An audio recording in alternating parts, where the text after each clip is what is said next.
भाई लोग का हाल बा। ठीक बड़ा लो, देखो लो गार्डन,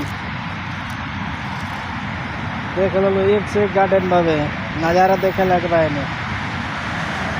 ठीक बा भाई, देख लो पूरा गार्डन।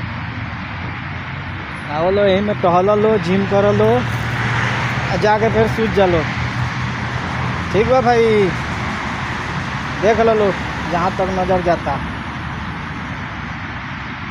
वीडियो बना के डालत रह तुम्हें अलग अलग लोकेशन के। ठीक नु, देखा लो ये गाड़ी के जाम लग गए। ठीक बा भाई, गाड़ी के जाम लग गई बाबे। लाइक फॉलो करो लो, सब्सक्राइब करो लो, चैनल के आगे बढ़ाओ लो भाई लो, सपोर्ट करते निकालो। वीडियो देख के भगा देते रहो भाई, कोनो दुश्मनी बका।